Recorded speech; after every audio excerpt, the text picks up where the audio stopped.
Ellis Island, I'm fresh off the boat, it's Urban D.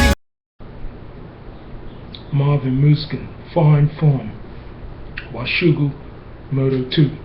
Today is a follow-on from what I spoke about from what Moto 1. I looked at Moto 2 last night, and I'm gonna give you my synopsis of Moto 2 from what I saw Marvin Musquin charge through the pack after getting like a top 5 start. He's behind some key players too, like Blake Baggett, you know what I mean? Even Jeremy Martin, he came from behind and passed both of these guys. And of course, the crafty Frenchman, Christophe Fossel, on his way to the front, and Justin Bogle too. But within like 5 laps, Marvin Musquin had the lead, and he just checked out from the pack. You know what I mean? There wasn't no denying him on this day. He was on fine form, folks. Since his comeback from his new surgery, we saw him in the first half of the season struggle, and you know that sometimes riders struggle when they come back off injury. They gotta get back into race fitness. You know what I mean? Testing at him and testing at the track is 2 different things. You know what I mean? You're testing at him, you're on the clock too. You know what I mean? You're sprinting.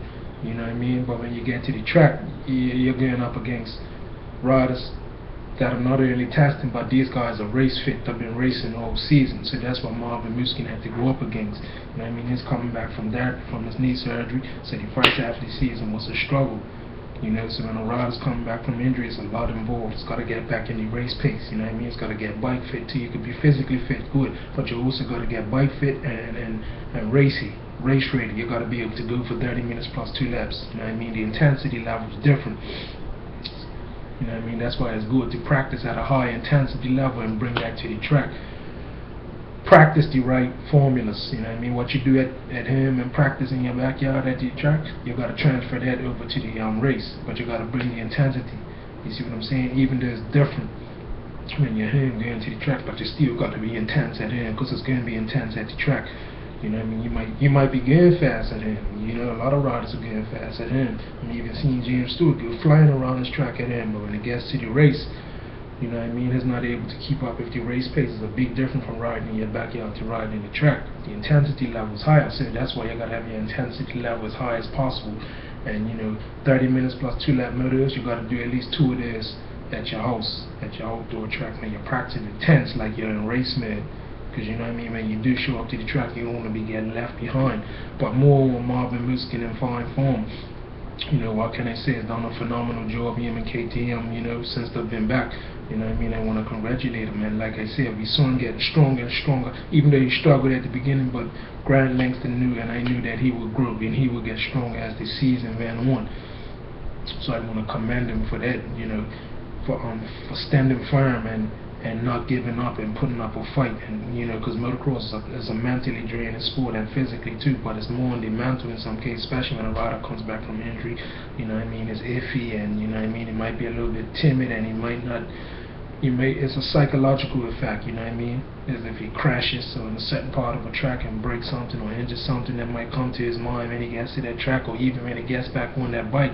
So motocross is a mentally challenging sport, and these riders push through the barriers. And you gotta understand, motocross riders go through a lot of injuries, a little knocks, sprains, bruising, swelling around the knee, thumb injuries, you know what I mean? All sorts of injuries, back injuries they gotta come back from, you know what I mean? These riders, you don't know what they go through. A lot of them don't tell you every time, you know what I mean? Only what's revealed we know, which is obvious, which is common sense. But other than that, you appreciate the sport of motocross because it is physically and mentally demanding. But Marvin Musquin in fine form, is looking great, is looking awesome. And I congratulate him for what he's doing, you know what I mean? I congratulate him and KTM. I can see them carrying the torch. But back to Washougal Motocross Moto 2, he worked his way to the front, and he was hungry. He wasn't to be denied on that day. You know what I mean? He ran across his service point leader and Blake Baggett, getting a good start. He passed him too, which is rare for Blake Baggett to get a good start. But Marvin Musquin passed him and dispatched the pack quickly. You know what I mean? Sprinted. You know what I mean? He wasn't to be denied on that day, and I could only see him carrying that momentum onto the Supercross season too. I want to know whether or not it's going to move up to the 450s. That's another question, you know what I mean? Is he going to move up, point out of the 250 class and move up to the 450s, or is he going to stay for one more season? I really think it'll be more beneficial for Marvin Musquin to move up to the 450 class.